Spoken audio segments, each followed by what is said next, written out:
2005년 인천, 빗줄기가 세차게 창문을 두드리는 흐린 오후. 이민준, 이병이 실종된 지 정확히 2년이 되는 날, 그의 가족이 사는 아파트는 무거운 침묵에 잠겨 있었다. 거실에는 시간이 멈춘 듯한 공기가 흘렀고, 벽에 걸린 민준의 군복 입은 사진만이 굳건하게 현재를 응시하고 있었다. 어머니 김은숙은 멍하니 사진 속 아들의 얼굴을 바라보았다. 그녀의 눈에는 지난 2년간의 고통과 그리움, 그리고 아직 놓지 못한 희미한 희망이 뒤섞여 있었다. 세상은 아들을 탈영병이라 불렀지만 그녀의 마음속에서 민주는 여전히 자랑스러운 아들이었다. 그날도 그녀는 아들이 곧 문을 열고 들어올 것만 같은 착각 속에서 힘겹게 하루를 버텨내고 있었다. 아버지 이동훈은 아내와 달리 애써 아들의 사진을 외면했다. 그는 소파에 깊숙이 몸을 묻은 채 창밖의 잿빛 풍경만을 바라보고 있었다. 슬픔을 표현하는 방식이 달랐던 그는 아내의 지칠 줄 모르는 희망을 때로는 원망했다. 현실을 받아들이고 앞으로 나아가야 한다고 생각했지만 차마 입 밖으로 꺼내지 못하는 말들이 그의 가슴을 무겁게 짓눌렀다. 아들의 실종은 부부 사이에도 깊은 골을 만들었다. 서로를 위로하기보다는 각자의 슬픔이라는 섬에 갇혀버린 채 표류하고 있었다. 침묵은 그들에게 유일한 대화였고 그 침묵 속에서 서로의 상처는 보이지 않게 골마가고 있었다. 이날은 그들에게 단순한 기념일이 아니었다. 사회적으로 찍힌 탈영병 가족이라는 낙인을 다시 한번 확인하는 날이자 끝없는 기다림의 고통이 정점에 달하는 날이었다. 은숙이 차린 저녁상은 누구의 손길도 닿지 않은 채 식어가고 있었다. 민준이 좋아하던 반찬들로 가득했지만 정작 주인공이 없는 식탁은 공허함만을 더할 뿐이었다. 2년이라는 시간은 어떤 상처는 아물게 할지도 모르지만 이 가족에게는 불확실성이라는 독을 퍼뜨려 서서히 그들의 영혼을 잠식해가는 잔인한 과정이었다. 희망과 절망이 교차하는 지옥 같은 시간 속에서 그들은 서서히 무너져 내리고 있었다. 그때 집안의 모든 소리를 삼킬 듯한 날카로운 전화벨 소리가 정적을 깨뜨렸다. 구식 유선 전화기의 벨 소리는 마치 다른 세상에서 온 신호처럼 생경하게 울려 퍼졌다. 갑작스러운 소리에 은숙과 동훈은 약속이라도 한 듯 동시에 고개를 들었다. 그들의 심장이 세차게 방망이질하기 시작했다. 두려움과 함께 아주 오랫동안 잊고 지냈던 어떤 기대감이 심장 깊은 곳에서 피어올랐다. 이날 이 시간에 걸려올 전화는 없었다. 친척들도 친구들도 그들의 슬픔을 배려해 오늘은 연락을 피했다. 그렇다면 이 전화는 대체 누구에게서 온 것일까? 은숙은 마치 홀린 듯 자리에서 일어나 전화기를 향해 다가갔다. 그녀의 다리는 떨렸고 숨은 가빠졌다. 수화기를 드는 손이 미세하게 경련을 일으켰다. 지난 2년간 수없이 상상했던 순간, 혹시나 하는 마음, 기적이라도 일어나길 바랐던 그 마음이 다시 고개를 들었다. 그녀의 머릿속에는 오직 하나의 생각뿐이었다. 만약 민준이라면? 그 불가능한 상상은 찰나의 순간 그녀의 온몸에 전율을 일으키며 퍼져나갔다. 이 전화 한 통이 그들의 지옥 같던 시간을 끝내줄지도 모른다는 헛된 희망이 그녀를 사로잡았다. 수화기를 귀에 대자 지지직거리는 잡음만이 귓가를 파고들었다. 실망감이 밀려오려는 순간 잡음 너머로 아주 희미하고 왜곡된 목소리가 들려왔다. 마치 깊은 동굴 속에서 울려 퍼지는 소리처럼 혹은 물속에서 말하는 것처럼 불분명한 목소리였다. 성별조차 구분하기 힘든 그 목소리는 무언가 다급하게 속삭이고 있었다. 미안해 혹은 거기 와 같은 단어들이 조각처럼 흩어져 들려왔다. 은숙은 숨을 죽인 채 어떻게든 그 목소리의 주인을, 그 말의 의미를 파악하려 애썼지만 소리는 너무나 희미하고 멀게만 느껴졌다. 여보세요? 누구세요? 민준이니? 은숙이 다급하게 외쳤지만 상대방은 대답이 없었다. 그녀의 목소리는 절박함으로 가득 차 떨리고 있었다. 제발 한마디만 더, 제발 당신이 누구인지 알려달라는 그녀의 외침은 공허한 메아리가 되어 돌아왔다. 그리고 잠시 후 딸깍 하는 소리와 함께 전화는 끊어졌다. 수화기 너머에서는 차가운 신호음만이 단조롭게 울리고 있었다. 은숙은 전화가 끊긴 것을 알면서도 한동안 멍하니 수화기를 귀에서 떼지 못했다. 방금 전에 그 목소리가 현실이었는지 아니면 자신이 만들어낸 환청이었는지조차 헷갈릴 지경이었다. 동훈이 걱정스러운 얼굴로 다가와 그녀의 어깨를 붙잡았다. 누구야? 장난 전화야? 그의 물음에 은숙은 천천히 고개를 돌렸다. 그녀의 눈은 충격과 혼란, 그리고 새로운 확신으로 이글거리고 있었다. 그녀는 떨리는 목소리로 하지만 그 어느 때보다 단호하게 말했다. 아니에요. 그의 목소리였어요. 민준이었어요. 이 한마디는 부서진 가정에 새로운 폭풍을 몰고 올 서막이었다. 동훈의 얼굴에는 불신과 두려움이 스쳤지만 은숙은 이미 결심을 굳힌 뒤였다. 이 미스터리한 전화 한 통은 그녀의 멈춰 있던 시간을 다시 흐르게 만드는 반가쇠가 되었다. 이 목소리를 들은 어머니의 여정은 이제 막 시작되었습니다. 이 이야기를 계속 지켜보고 싶으시다면 채널을 구독하고 어느 지역에서 시청하고 계신지 댓글로 남겨주세요. 그녀의 절박한 수색에 여러분의 응원이 필요합니다. 다음날 아침, 은숙은 밤새 잠 못 이루고 뜬 눈으로 지사은 채 경찰서로 향했다. 그녀의 손에는 어젯밤의 통화를 희미하게 남아 녹음한 낡은 카세트 테이프가 들려 있었다. 하지만 그녀의 절박한 호소를 마주한 젊은 경찰관의 반응은 냉담했다. 그는 녹음된 내용을 들어보지도 않은 채 2년이나 지난 사건이며 이미 탈영으로 종결된 사안이라고 선을 그었다. 슬픔에 잠긴 가족에게 가해지는 잔인한 장난 전화일 가능성이 높다며 더 이상의 수사는 불가능하다는 말로 그녀를 돌려보냈다. 제도적 무관심이라는 거대한 벽에 부딪힌 은숙은 절망감에 휩싸였지만 여기서 포기할 수는 없었다. 그 목소리는 분명 현실이었다. 경찰서 문을 나서며 깊은 무력감에 빠져 있던 은숙의 뇌리에 한 사람의 얼굴이 스쳐 지나갔다. 바로 2년 전 아들의 실종 사건을 처음 담당했던 박지한 형사였다. 당시 그는 다른 상부의 압력에도 불구하고 유일하게 탈영이라는 결론에 의문을 제기했던 인물이었다. 비록 사건은 그렇게 종결되었지만 그의 고뇌하던 눈빛을 은숙은 잊을 수 없었다. 그녀는 수소문 끝에 그가 곧 정년퇴직을 앞두고 있으며 현재는 한직으로 밀려나 조용히 마지막 근무를 하고 있다는 사실을 알게 되었다. 그녀는 마지막 지푸라기라도 잡는 심정으로 그를 찾아가기로 결심했다. 그만이 자신의 말을 믿어줄 유일한 사람일지도 모른다는 희미한 희망을 품고서였다. 오랜만에 만난 박 형사는 세월의 무게를 고스란히 짊어진 모습이었다. 날카롭던 그의 눈빛은 부드러워졌고 그의 어깨는 축 처져 있었다. 은숙의 이야기를 듣는 그의 표정은 착잡했다. 그는 이미 해결된 사건을 다시 파헤치는 것이 얼마나 무모한 일인지, 그리고 그것이 은숙에게 더 큰 상처를 줄 수 있음을 염려했다. 그는 그녀를 안타깝게 바라보며 이제는 마음속에서 아들을 놓아주어야 할 때가 아니냐고 조심스럽게 설득하려 했다. 그의 말은 현실적이었지만 어머니의 끓어오르는 모성애를 잠재우기에는 역부족이었다. 그에게 이 사건은 수많은 미제 사건 중 하나일지 몰라도 그녀에게는 인생의 전부였다.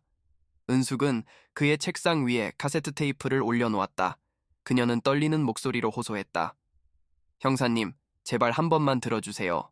세상 모두가 제 아들을 잊고 손가락질해도 저는 그 아이를 포기할 수 없습니다.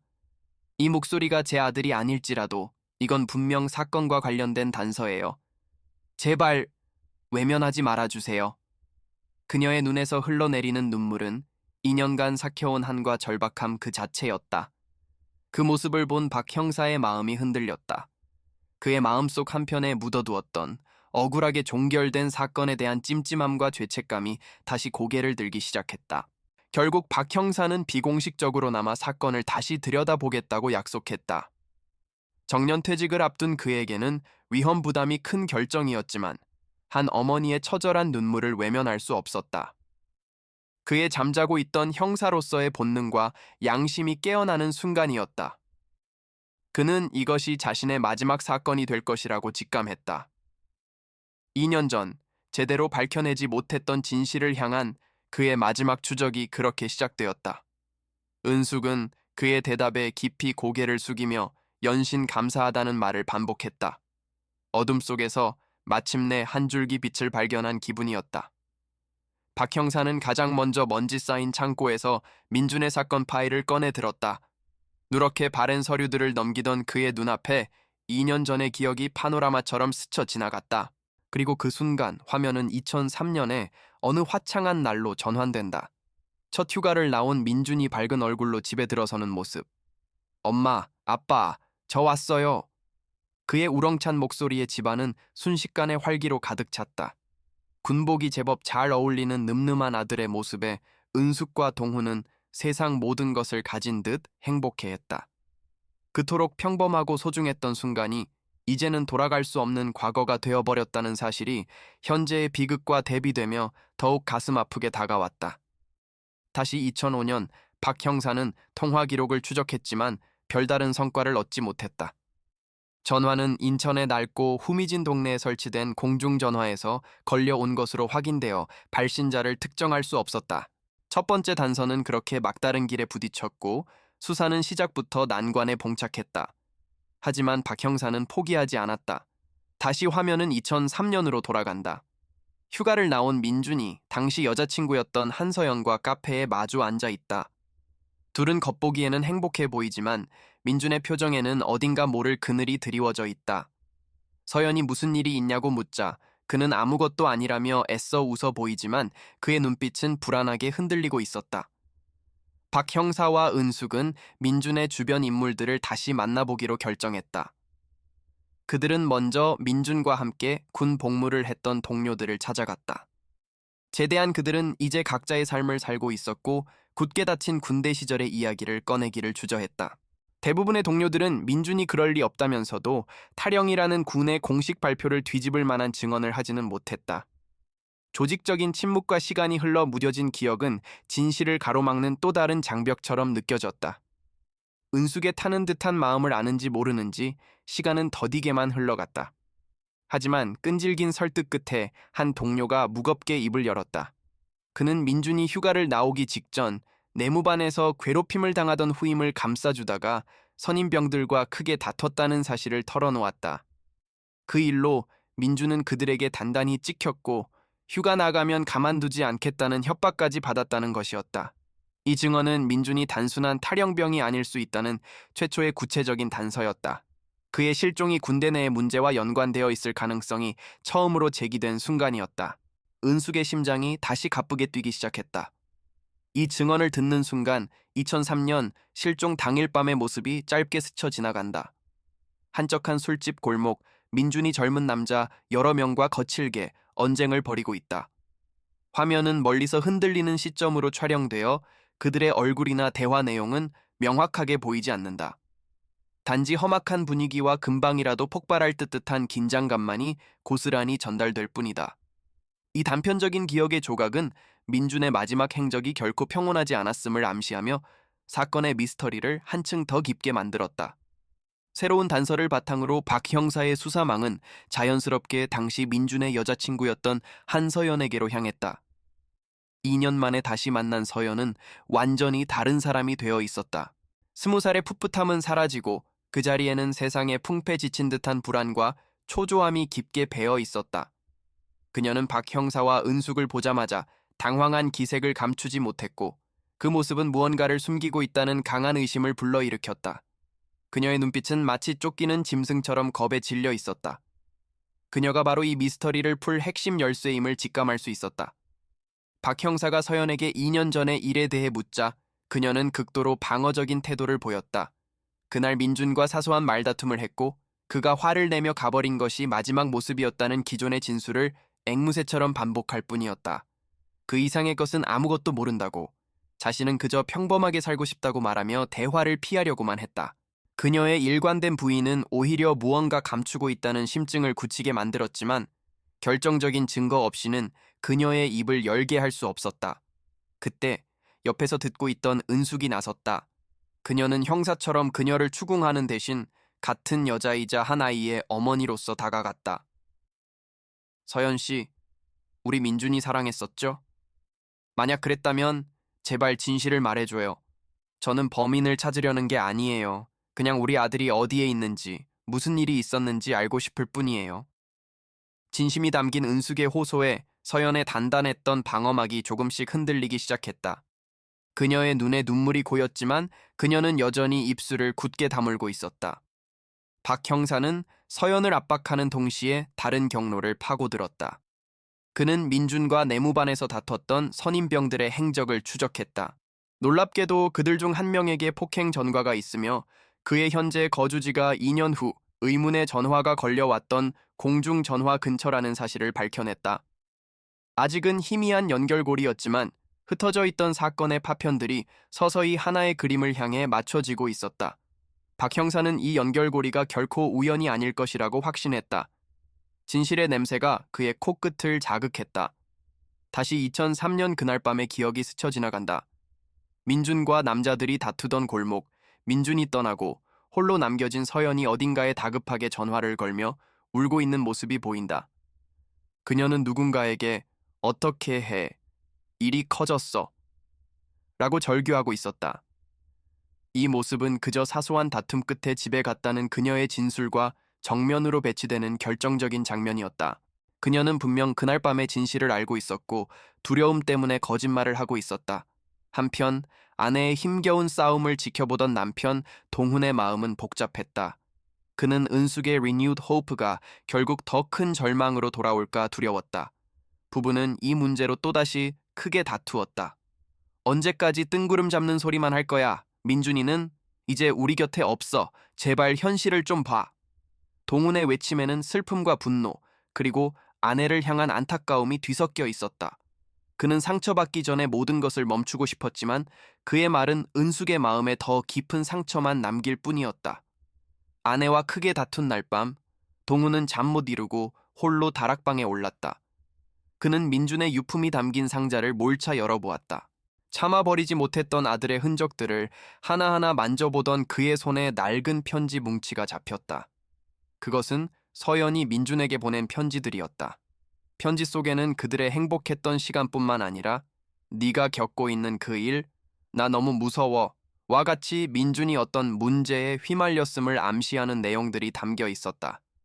동우는 아들이 자신에게 말하지 못했던 비밀이 있었음을 깨닫고 충격에 빠졌다.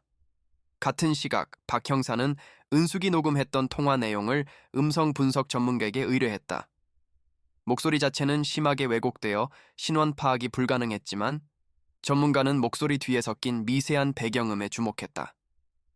그것은 낡은 철교 위를 지나는 기차의 소음과 매우 유사하다는 분석 결과를 내놓았다. 인천 토박이었던 박 형사는 그 소리를 듣자마자 특정 장소를 떠올렸다. 지금은 거의 사용되지 않는 폐철교 근처, 바로 의문의 전화가 걸려왔던 공중전화가 있는 곳이었다. 박 형사와 은숙은 곧바로 그 폐철교 근처로 향했다. 해질녘에 그곳은 스산하고 황량한 기운이 감돌았다. 녹슨 철교와 잡초가 무성한 철길, 그리고 덩그러니 놓인 낡은 공중전화 부스는 마치 시간이 멈춘 세트장 같았다. 두 사람은 말없이 주변을 둘러보았다. 진실의 한 걸음 더 가까워졌다는 예감과 함께 그 끝에 무엇이 기다리고 있을지 모른다는 불길한 기운이 그들을 덮쳐왔다.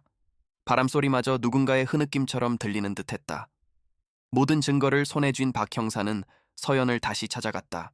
그는 그녀의 거짓 진술, 민준과 다퉜던 선임병의 거주지와 공중전화의 위치, 그리고 폐철교의 소음까지 모든 정황 증거를 논리적으로 제시하며 그녀를 압박했다.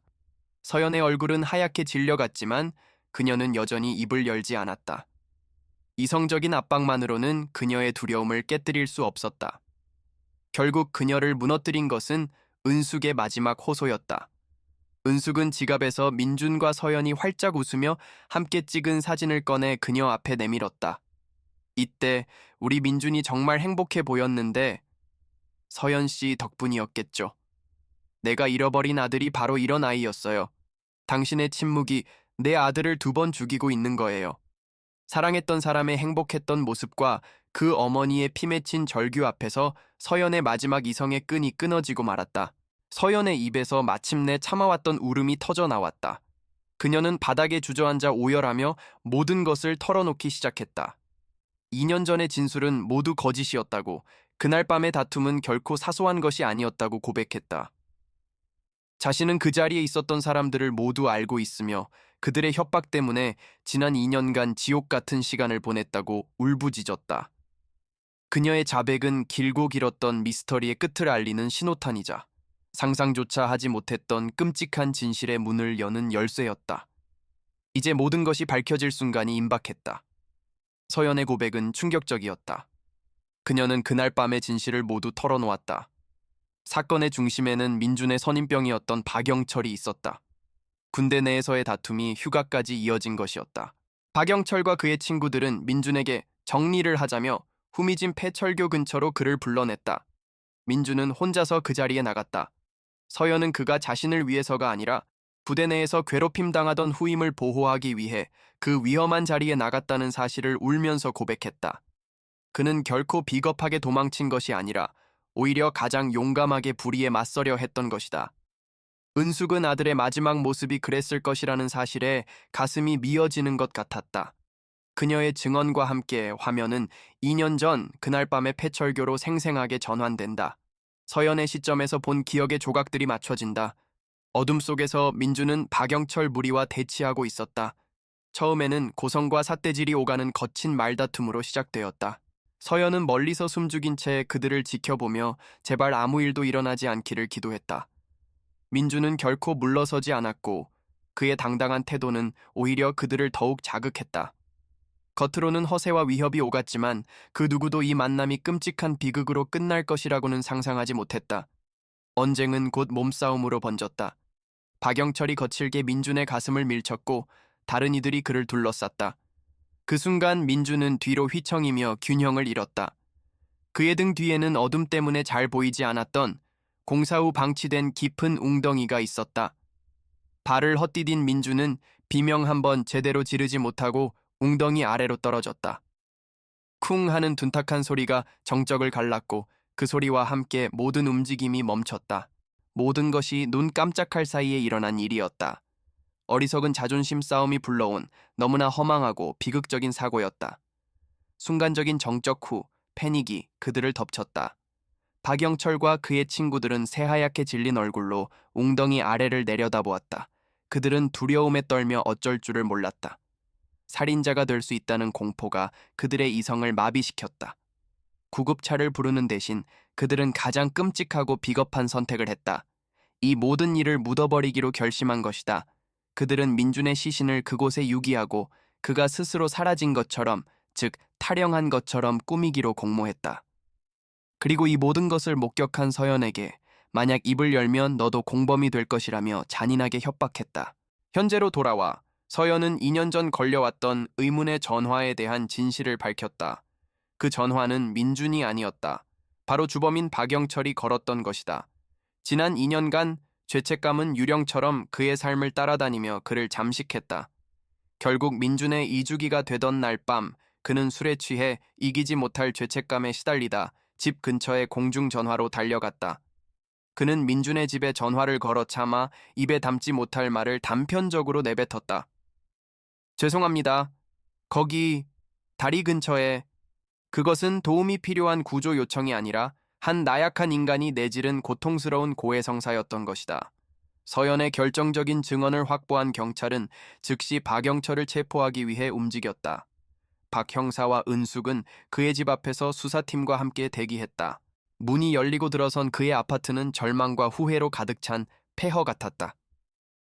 창백한 얼굴의 박영철은 모든 것을 예감한 듯 초점 없는 눈으로 허공을 응시하고 있었다.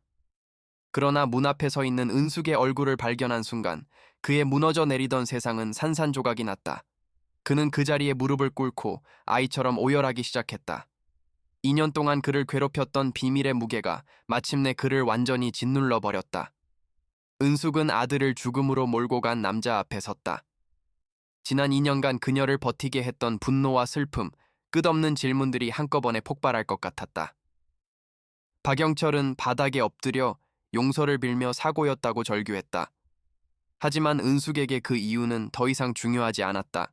어떤 변명도 죽은 아들을 되돌릴 수는 없었다. 그녀는 소리치거나 그를 때리지 않았다. 대신 세상에서 가장 깊은 슬픔이 담긴 목소리로 그 어떤 비난보다 날카로운 질문을 던졌다. 왜 우리 아들을 그 차갑고 어두운 곳에 혼자 두었나요? 그 순간 은숙을 지탱하던 마지막 희망의 기둥이 무너져 내렸다. 지난 2년간 아들이 어딘가에 살아있을지도 모른다는 신락 같은 희망, 그를 다시 만날 수 있을 것이라는 믿음이 잔인한 진실 앞에서 산산조각 났다. 희망은 고통스러운 불확실성보다 더 끔찍한 현실로 대체되었다. 진실은 마침내 밝혀졌지만 그 진실은 그녀의 영혼을 구원하는 대신 갈갈이 찢어 놓았다. 한 어머니를 살게 했던 희망이 가장 절망적인 진실에 의해 산산조각 났습니다. 만약 당신도 이 장면에 충격을 받으셨다면 영상에 좋아요를 누르고 댓글로 당신의 생각을 공유해주세요. 당신이 그녀의 입장이었다면 어떻게 하셨을 건가요? 박영철의 자백에 따라 경찰은 폐철교 근처의 황무지를 수색하기 시작했다. 포크레인이 흙을 파헤칠 때마다 은숙과 동우는 서로의 손을 부서져라 붙잡은 채 숨을 죽였다. 2년이라는 시간은 너무나 길었고 그 시간 동안 땅속에 묻혀 있었을 아들을 생각하니 심장이 도려내지는 듯한 고통이 밀려왔다. 마침내 수색팀이 무언가를 발견했다는 신호를 보냈을 때 은숙은 차마 그 광경을 정면으로 마주하지 못하고 남편의 품에 얼굴을 묻었다. 길고 길었던 기다림의 끝은 아들의 차가운 유해와의 재회였다. 불확실성이라는 지옥은 끝났지만 비로소 마주하게 된 현실은 그보다 더한 고통으로 다가왔다. 며칠 후 이민준 이병의 유해는 국립현충원에 안장되었다. 군은 공식적으로 탈영 혐의를 철회하고 그의 죽음을 불의의 사고로 정정 발표하며 그의 명예를 회복시켰다. 늦었지만 아들에게 씌워졌던 억울한 누명은 마침내 벗겨졌다. 장례식은 군의 정식 예우를 갖추어 엄수되었고 그의 동료들이 찾아와 마지막 경례를 보냈다. 은숙은 아들의 영정사진 앞에서 꼿꼿이 서서 모든 것을 지켜보았다. 이것은 그녀가 아들을 위해 해줄 수 있는 마지막 일이었고 2년간의 싸움이 헛되지 않았다는 유일한 증거였다. 비록 가슴은 찢어졌지만 아들의 마지막 가는 길이 더는 외롭지 않다는 사실에 작은 위안을 얻었다. 장례식을 마치고 돌아온 집에는 새로운 종류의 침묵이 흘렀다. 이전에 숨 막히는 불안과 불확실성의 침묵이 아니라 모든 것을 체념한 후에 무겁고 고요한 슬픔의 침묵이었다. 동우는 말없이 아내의 곁에 앉아 그녀의 손을 잡았다. 2년 만에 처음으로 그들은 서로의 탓을 하거나 다른 곳을 보지 않고 같은 슬픔을 공유하며 함께 울었다. 끔찍한 진실은 그들에게서 희망을 앗아갔지만 역설적으로 서로를 다시 보듬고 상처를 치유할 수 있는 작은 기회를 마련해 주었다. 그들은 이제 함께 슬퍼할 수 있었다. 시간이 흘러 법의 심판이 내려졌다. 박영철과 그의 친구들은 과실치사 및 시신유기 혐의로 법정 최고형을 선고받았다. 법정 가장 뒷자리에 앉아 판결을 지켜보던 박지한 형사는 조용히 법정을 빠져나왔다. 그의 형사 인생 마지막 사건은 그렇게 종결되었다. 그는 씁쓸한 만족감을 느끼며 경찰 배지를 반납했다. 정의는 실현되었지만 그 누구도 이 비극의 진정한 승리자가 될 수는 없었다. 그는 그저 한 어머니의 위대한 사랑이 결국 진실을 이겼다는 사실만을 마음에 새긴 채 조용히 은퇴했다. 계절이 몇 번 바뀌고 은숙은 이제 홀로 아들의 묘를 찾는다. 그녀는 더 이상 절규하거나 절망하지 않는다. 차분한 얼굴로 묘비에 새겨진 아들의 이름을 부드럽게 쓸어보며 새로 가져온 꽃을 화병에 꽂는다. 그녀는 아들에게 자신의 소소한 일상을 이야기하며 이제는 밤에 잠을 잘 수 있게 되었다고 말한다. 그녀가 슬픔을 완전히 극복한 것은 아니었다. 다만 이제는 아들을 고통스러운 의심이 아닌 자랑스럽고 따뜻한 기억으로 품고 살아가는 법을 배우기 시작한 것이다. 그녀의 시간은 다시 흐르기 시작했다. 은숙과 동훈이 서로에게 기댄 차에 천천히 묘지를 걸어 나가는 모습 위로 이야기의 마지막 메시지가 흐른다. 진실은 때로 희망보다 잔인하지만 그럼에도 불구하고 진실만이 우리를 앞으로 나아가게 할 수 있다. 정의란 무엇이고 용서란 무엇인가에 대한 질문을 남긴 채 이야기는 끝을 맺는다. 가족의 고통은 영원히 사라지지 않겠지만 그들은 더 이상 비밀의 감옥에 갇혀 있지 않다. 그들은 진실과 마주 싸워 살아남은 생존자들이다. 한 어머니의 숭고한 사랑이 결국 모든 것을 이겨냈음을 보여주며 그들의 뒷모습은 조용한 여운을 남긴다.